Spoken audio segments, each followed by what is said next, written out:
Welcome to the Wellness on Demand podcast, bringing you interviews with health, fitness, and wellness professionals, sharing proven strategies that empower you to lead a healthier life and achieve complete wellness.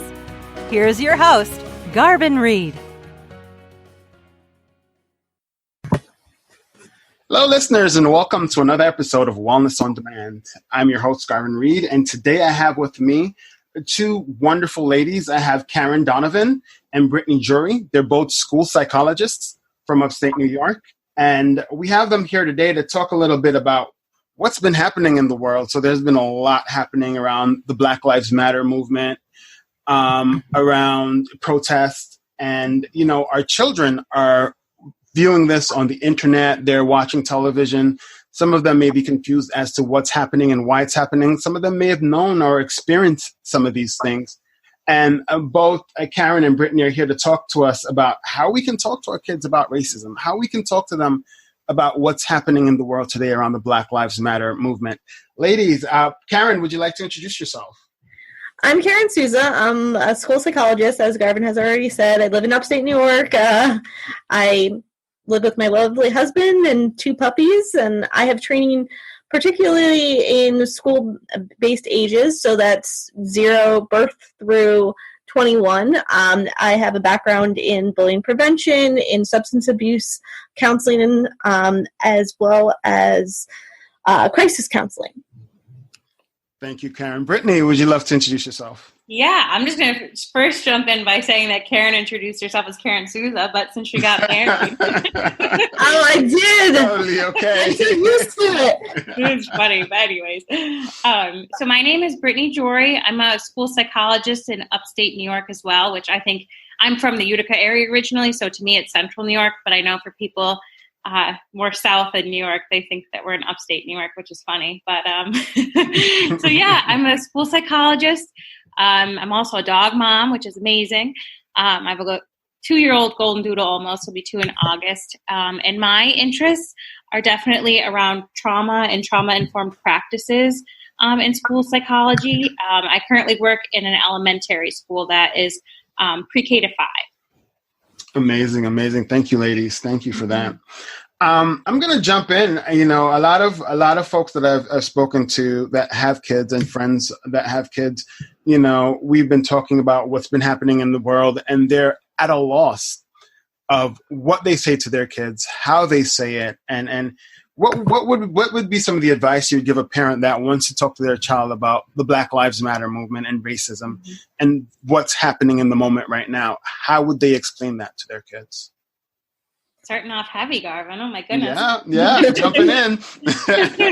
I'll jump in, sure. So I guess I want to start by saying that in my own world, in my own practice as a school psychologist right now, we're doing this cool activity for kids where we're asking them to get exercise in, you know. So what we're doing is we're having them kind of log the miles that they do per week, and then we combine them all, and we track how far we go into the United States from capital to capital.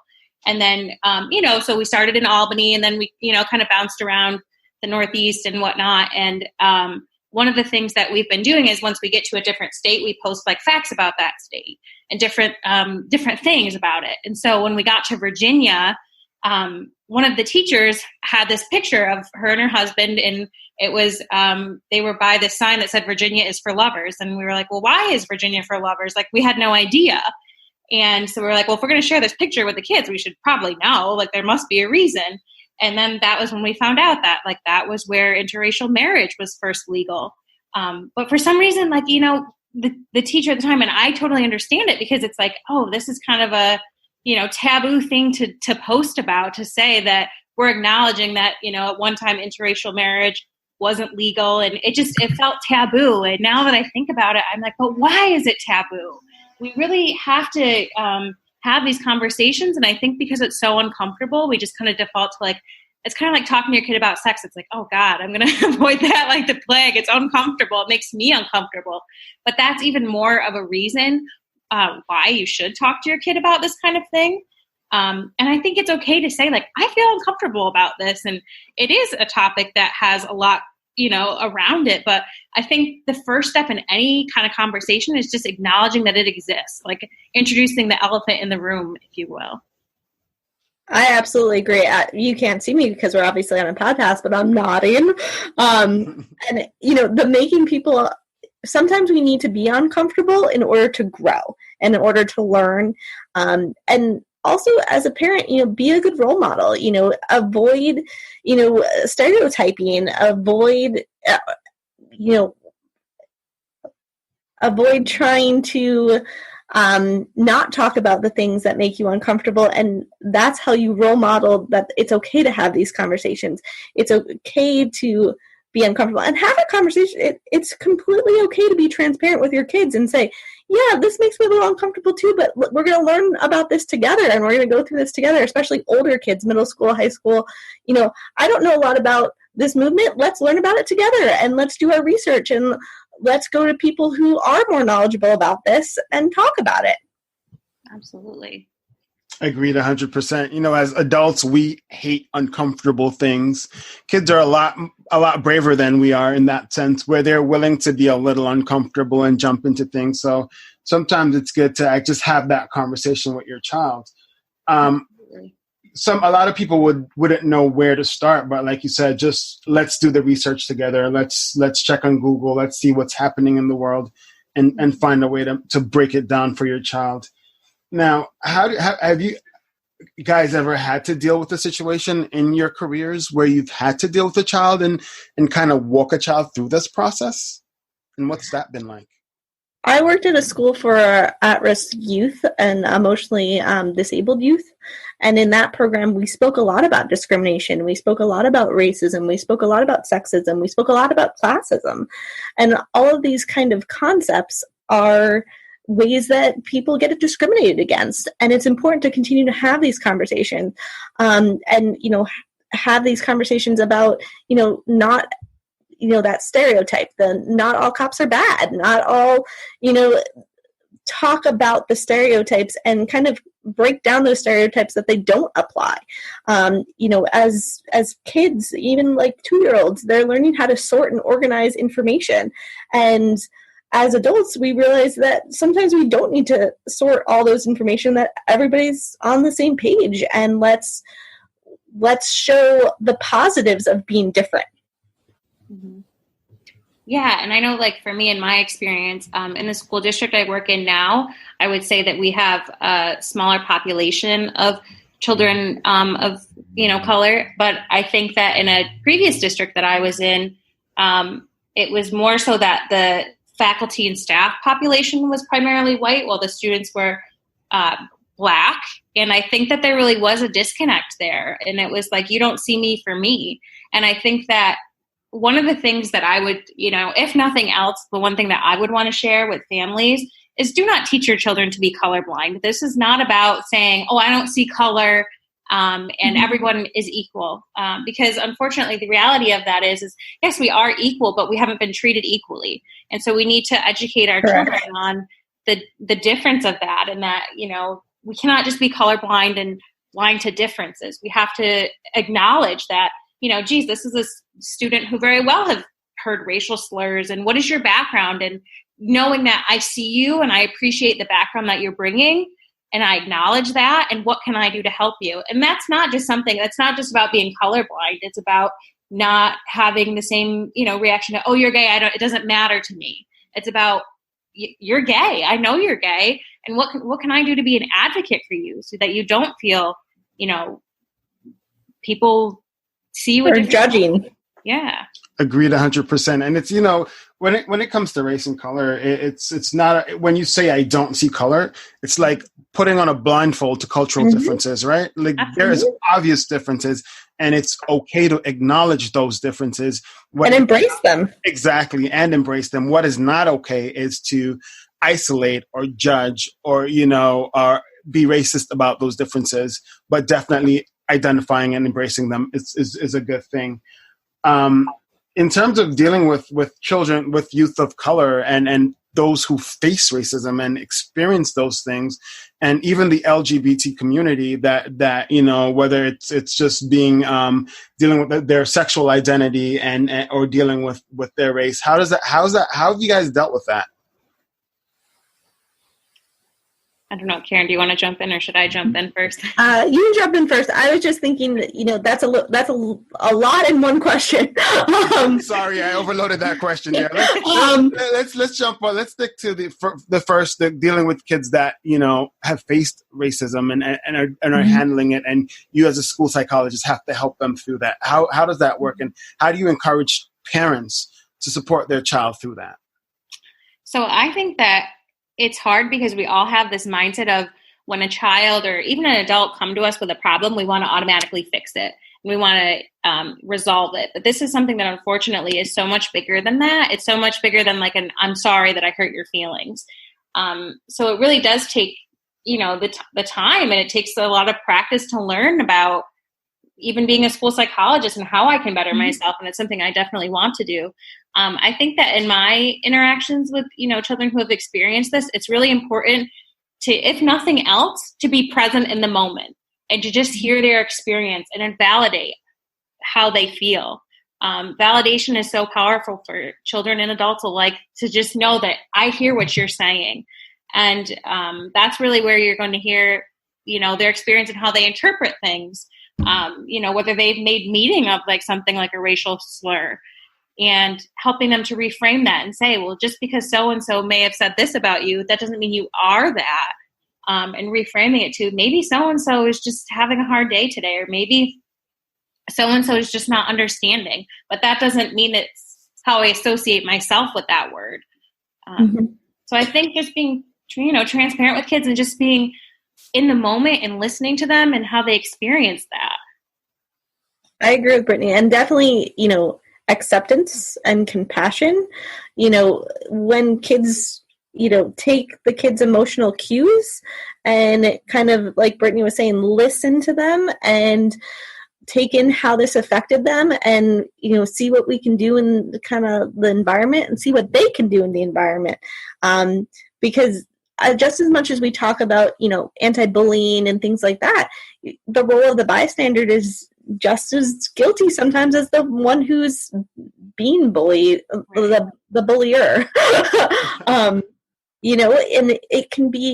it's a learning experience for all kids, and to have those uncomfortable conversations and how help kids have those uncomfortable conversations with their peers and with us, and continue to support whatever they talk about. And sometimes, sometimes it rolls off their back and sometimes it doesn't. And, understand that this is serious. This is, a type of harassment, and understanding the language and helping them provide the correct language to talk about their feelings is so important. And, it could be, they could express upset in anger or confusion or insecurity, or they may not want to speak up, but, it's important to start to definitely encourage kids to talk up and to speak and to be able to express any feelings that they're having. Amazing. I agree with you so much around that, right? Language is such an important part of the process, right?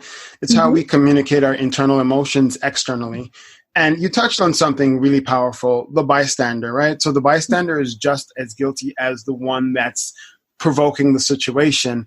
How would you speak to a child who could be caught in a position where they are a bystander, and how they can help one of their peers out of an uncomfortable situation, or to overcome the situation? So I think that one of the things that in general in schools we need to work on is this: there can't just be like bullying prevention week and then we're done talking about it, or February being we're going to celebrate Martin Luther King Jr. for one day and then we're not going to talk about it again. It really, I think, needs to be a conversation that we're having, and this goes for home as well. This is a conversation that we should be having a lot more periodically about what is a bystander even. Does the child even know? And teaching your child how to advocate for their friends or maybe even themselves in those situations. So I think that really what it comes down to with a bystander is, in all children, we need to be educating our children with social emotional learning techniques more frequently than we are. It can't just be, like I'm saying, this one-stop shop where it's like, oh, we'll talk about that one day in the year and then we're moving on. It needs to be really incorporated and embedded into each week of, how are we teaching our little humans to be big humans? Well, and even going back to, we're school psychologists, so we also do test and assessment of students with disabilities. There's a question on one of the IQ scales that says, who is Martin Luther King Jr.? And there are so many kids that I have to do an extra query on to give me more information about who Martin Luther King Jr. is. And like Brittney was saying, we need to spend more than, one day a year talking about these wonderful people who have done amazing things in terms of advocacy, whether it's advocacy for racism or sexism or classism or, gender related, transgender, gay, lesbian rights. All of those are super important. And there's so many awesome people out there who have done amazing things in terms of helping advocate for these populations, and we need to be talking about them more regularly in all ages and adults too. I agree with you 100%. It is an everyday process. It's an ongoing process that we need to continue. It definitely starts. We have to start somewhere. We can't just depend on the school only to do it. It should be a part of the school process and the learning process. But how do you suggest parents who want to get this conversation started with their child and want to dive in and to keep that process going? Do you guys have any suggestion for parents that want to make sure that their child is well informed and is behaving in the right manner when they're out in public? So I think, honestly, the best source of learning for children, and I'm talking about children as young as, 0, 1, 2, are to buy books on these topics. There are so many awesome children's books about race and different cultures and even, like Karen was saying before, like the LGBTQ community. And I think that experiencing those books would be a great way for children to learn about these things. And it doesn't necessarily be, I understand that a lot of parents probably feel like, God, this is such a heavy thing to carry on my shoulders, this topic. But I think that's a good way to set it up for kids where it's we're going to spend some time learning about this through this book. And then you can have a conversation after. What did you think about that? How did it make you feel? And, what is our next action step? How can we help?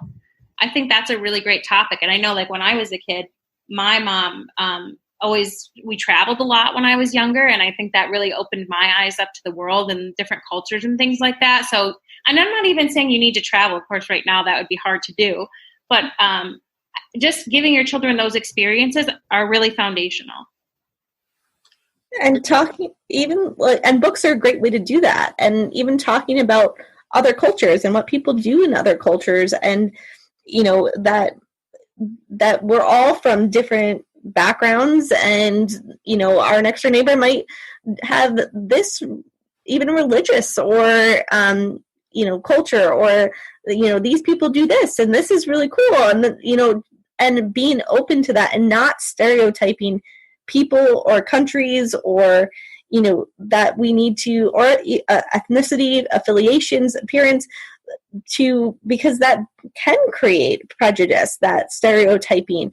But it all comes from learning and growing, and that comes from things like the books, or even older kids. You can talk about what's going on in the news or what's going on in the world, and how do you feel about that, or what do you think about that, as an opener. And then you'll wind up talking about a lot of other topics as you go about. I mean, I think older kids see some of this stuff through social media and things like that, and having that conversation with your kid and not having all their information coming from social media is way more important to have that conversation in your home.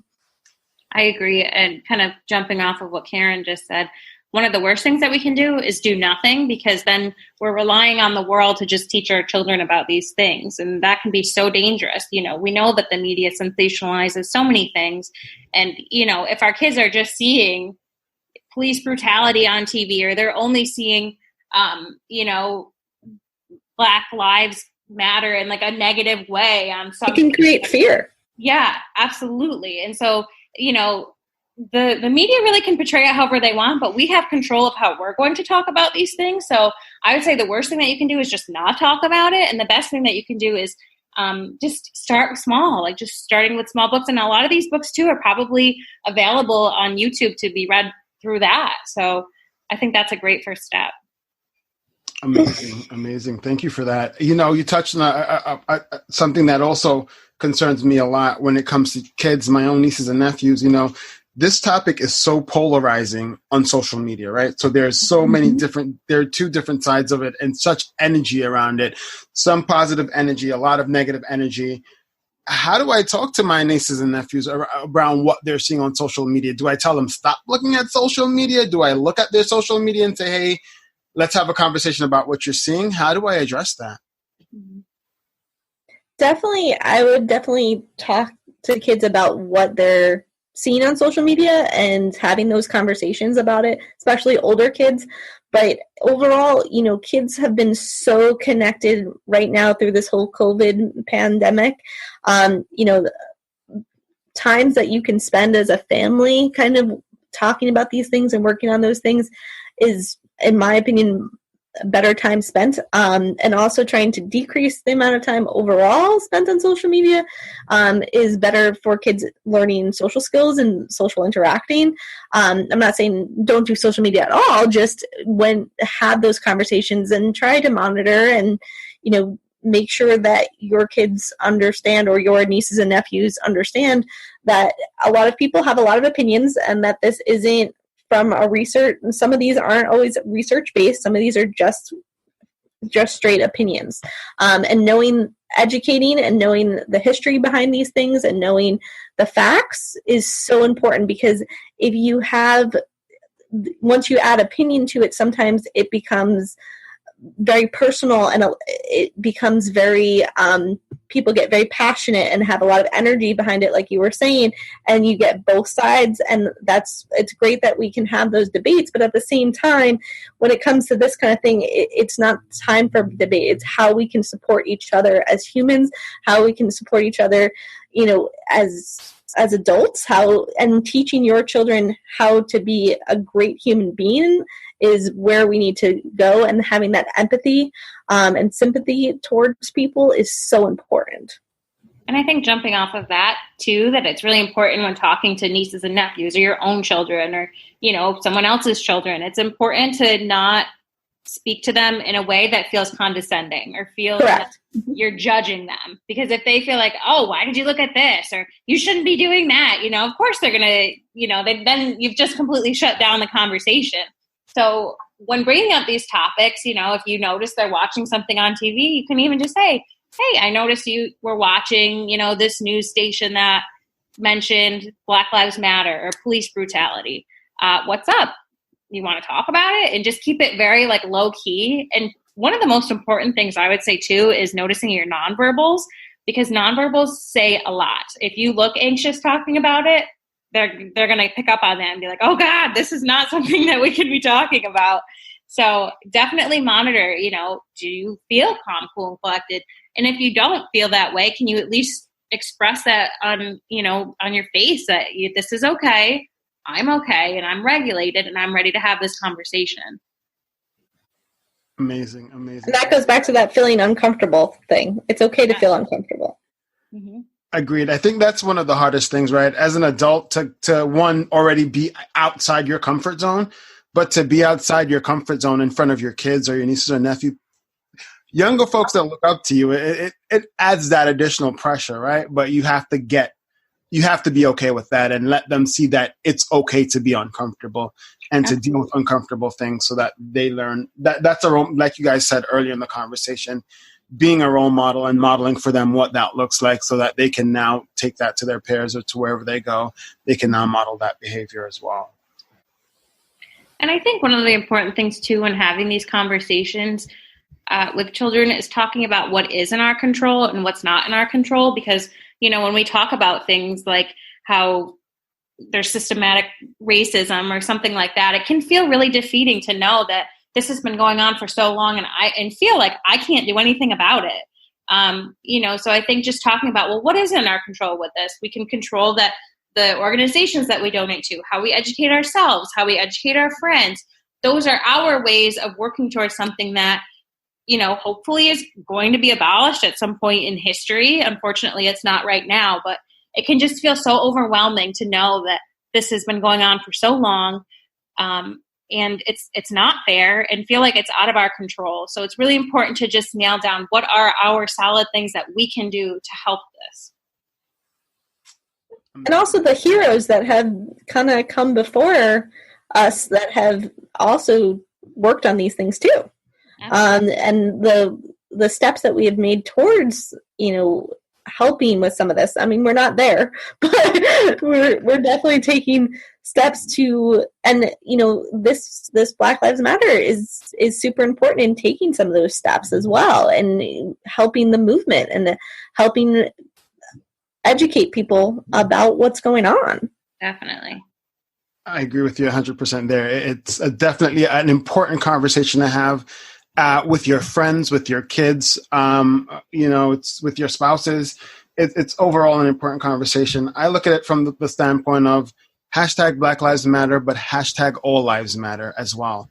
And, it's an important thing to see that where we go from here, we have to work together as the human race to get to a better place. And not try to, put one group above the other or overshadow each other. But we have to work together. It's really that simple if we want to be successful. Mm-hmm. Ladies, thank you so much for joining me on this podcast. It was an important conversation to have. I hope this helps some parent out there that is struggling with a way to talk to a child about this and how they can address it and how they can help them, because the truth of the matter is we may not abolish this in our time, but the next generation is coming up. And if we set them all up for success and have this conversation with them now, the future can be brighter because of them. Absolutely. And just, to end on it, all lives do matter, but it's almost like they can't matter until the Black Lives Matter. So I'm hoping that even just like this is a small step that I could take to show my support in that way. And I hope that we can all find our small things or large things, depending on our resources, to support this moving forward. Absolutely. I agree with you 100%. And you're absolutely right in that. And this is our way of being able to support that as well. So thank you both, Karen and Brittney, for being here. Again, you're listening to Wellness on Demand. I look forward to seeing you on another episode. Until then, have a good one.